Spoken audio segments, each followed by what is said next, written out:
আসসালামু আলাইকুম সুপ্রিয় শিক্ষার্থীরা, আশা করছি সবাই ভালো আছো। বর্তমান করোনা পরিস্থিতি অনেক বেশি বেড়ে গিয়েছে। সবাই বাসায় থাকবে, নিরাপদে থাকবে এবং স্বাস্থ্যবিধি মেনে চলবে। আজকে আমরা অনলাইন ক্লাসে তোমাদের স্বাগত জানাচ্ছি। ইসলামের ইতিহাস ও সংস্কৃতি বিষয়ের প্রথম পত্র থেকে আব্বাসীয় বংশের সর্বশ্রেষ্ঠ শাসনকর্তা বা প্রকৃতি প্রতিষ্ঠাতা আবু জাফর আল মনসুর সম্পর্কে। তাহলে আমরা দেখি আবু জাফর আল মনসুরের কার্যকলাপ বা তার কৃতিত্ব। প্রথমে দেখি তার পরিচয় এবং খিলাফত লাভ। আব্বাসীয় রাজবংশের প্রথম শাসক বা খলিফা আবুল আব্বাস আস-সাফার বড় ভাই ছিলেন আবু জাফর। তার নাম আবু জাফর। পরবর্তীতে তিনি খিলাফতে অধিষ্ঠিত হয়ে আল মনসুর বা বিজয় উপাধি ধারণ করে। পরবর্তীতে সকলেই তাকে আবু জাফর আল মনসুর হিসাবে চিনে বা তিনি ইতিহাসে আবু জাফর আল মনসুর নামে পরিচিত। 754 খ্রিস্টাব্দে আবুল আব্বাস আস-সাফার মৃত্যুর পর তিনি আব্বাসীয় সাম্রাজ্যের সিংহাসনে আরোহণ করেন। এই সিংহাসনে আরোহণ করার পর তিনি আব্বাসীয় সাম্রাজ্যকে শক্তিশালী করা বা আরও বেশি স্থায়িত্ব করার জন্য বেশ কিছু কৌশল অবলম্বন করে, যেটা তার রাজনৈতিক দূরদর্শিতার পরিচয়। সেই দিক থেকেই তিনি তার রাজবংশের বা আব্বাসীয় রাজবংশের পথে যারা বাধা হয়ে আসতে পারে তাদেরকে তিনি কৌশলে দমন করার চেষ্টা করেছিলেন। এর মধ্যে অন্যতম ছিল তার চাচা আবদুল্লাহ বিন আলী। জাবের যুদ্ধের সময় উমাইয়াদের পতনের ব্যাপারে সবচেয়ে বেশি ভূমিকা রেখেছিলেন আবদুল্লাহ বিন আলী। তখন আবুল আব্বাস আস-সাফা প্রতিশ্রুতি দিয়েছিল আব্বাসীয় রাজবংশ প্রতিষ্ঠা হলে তাকে উত্তরাধিকার সূত্রে তাকে দায়িত্ব দেওয়া হবে। কিন্তু পরবর্তীতে যখন তার ভাই আবু জাফর আল মনসুর ক্ষমতা গ্রহণ করে তখন তিনি এটা আর মেনে নিতে পারেননি। এই কারণে যখন আবু জাফর আল মনসুরের সাথে তার মনোমালিন্য হয়, কৌশলে আবু জাফর আল মনসুর আবু মুসলিমের সাহায্য সহযোগিতা নিয়ে তিনি তার পথের কাঁটা তার চাচা আবদুল্লাহকে দমন করতে সক্ষম হন, তাকে হত্যা করেন। এরপর যে আবু মুসলিমের চিন্তা চেতনা বা কার্যকলাপ বা তার যে দূরদর্শিতা বা তার যে সাহসিকতা, এটা না থাকলে কিন্তু আব্বাসীয় রাজবংশ হয়তো কখনোই প্রতিষ্ঠিত হতো না। এরকম একজন দক্ষ যোগ্যতা সম্পন্ন ব্যক্তি আবু মুসলিম যে কোনো সময় তার সাম্রাজ্যের বা তার সিংহাসনের পথের কাঁটা হয়ে উঠতে পারে। এটা তিনি মানসিকভাবে চিন্তা করেছিলেন যে তিনি সকলের কাছে সমানভাবে সমাদৃত হচ্ছিলেন, সুনাম অর্জন করছিলেন, চারিদিকে তার গুণকীর্তন ছড়িয়ে পড়ছিল। এটা কোনো সময় তার সিংহাসনের বাধা হতে পারে বলে তিনি কৌশলে আবু মুসলিমকে হত্যা করেছিলেন। এরপরে এই আবু মুসলিমের হত্যাকে বেশ কিছু জনগোষ্ঠী মেনে নিতে পারেনি। তার মধ্যে সানবাদরা ছিল অন্যতম। সানবাদের নেতৃত্বে একদল আবু জাফর আল মনসুর যে আবু মুসলিমকে হত্যা করেছিল, এই হত্যার প্রতিশোধ নেওয়ার জন্য তীব্র আন্দোলন বা চেষ্টা করেছিল, যেটাও কৌশলে আবু জাফর আল মনসুর এই সানবাদদের দমন করতে সক্ষম হন। সাথে সাথে রাউন্ডিয়া সম্প্রদায় ছিল যারা আবু জাফর আল মনসুরকে আল্লাহর আফতার বলে মনে করতো বা বেশ কিছু অনইসলামিক কথাবার্তা বলতো বা কার্যকলাপ করতো, যেটা আবু জাফর পছন্দ করতো না। সেজন্য প্রায় তিনি 200 রাউন্ডিয়াকে বন্দি করেছিল। পরবর্তীতে রাউন্ডরা যখন বিভিন্ন ধরনের ষড়যন্ত্র বিস্তার করবে বা করতে শুরু করে, এরকম সময় আবু জাফর আল মনসুর এদেরকেও দমন করতে সক্ষম হন।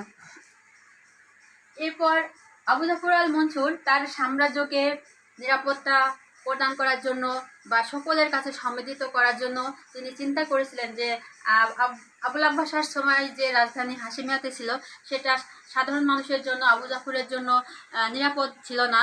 সামাজিক, রাজনৈতিক, অর্থনৈতিক বা বিভিন্ন কারণে তিনি সেখান থেকে রাজধানী একটা পরিবর্তনের চিন্তা করেছিলেন।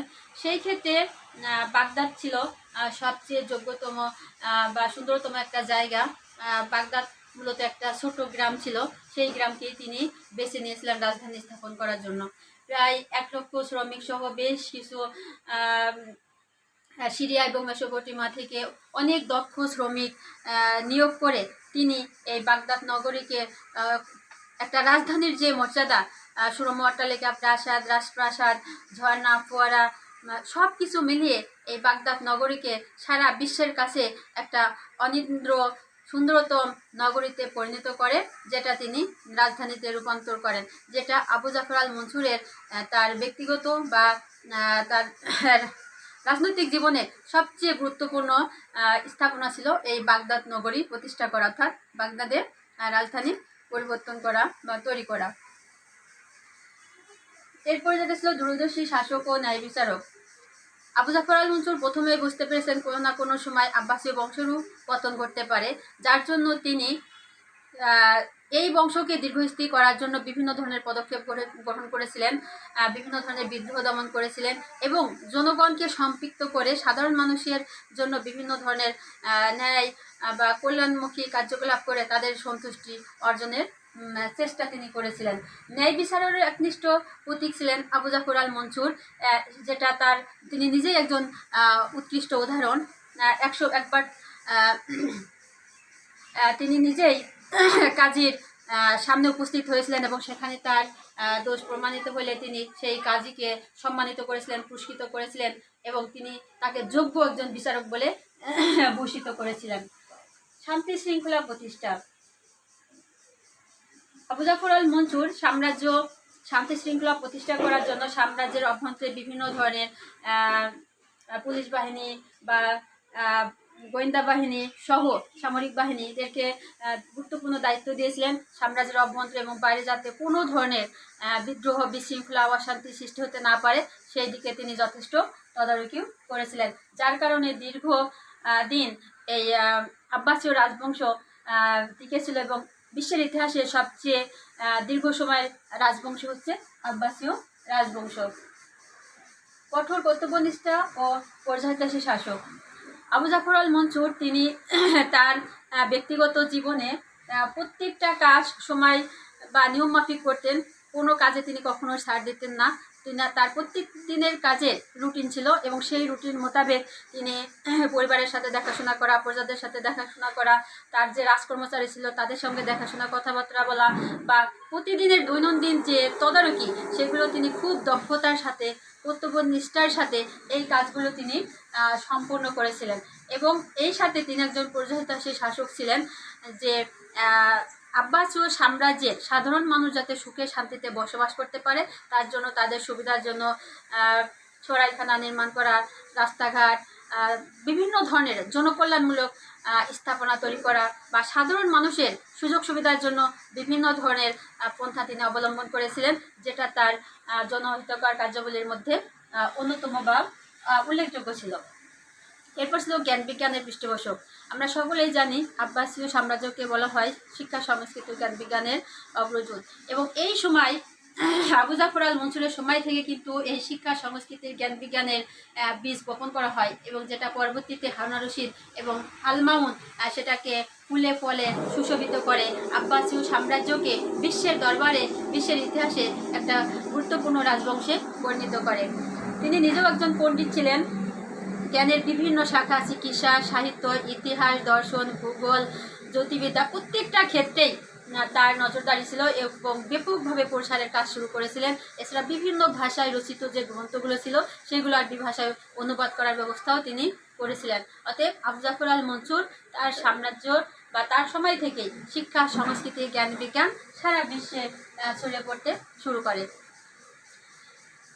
আবু জাফর আল মনসুর একজন একনিষ্ঠ ধর্ম বিরূপ ব্যক্তি ছিলেন, ধর্মীয় অনুশাসন তিনি মেনে চলতেন এবং তার যে ধর্মীয় নেতৃত্বের কারণেই খেলাফত আরও বেশি উন্নতির দিকে চলে যায়। বিশেষ করে সুন্নি মাযহাব এবং হানিফি এবং মালিকি মতবাদের প্রচলন আবু জাফর আল মনসুরের সময় থেকে শুরু হয়। সর্বশেষ আমরা যেটা বলতে পারি যে আবু জাফর আল মনসুরকে বলা হয় আব্বাসীয় রাজবংশের প্রকৃতি প্রতিষ্ঠাতা।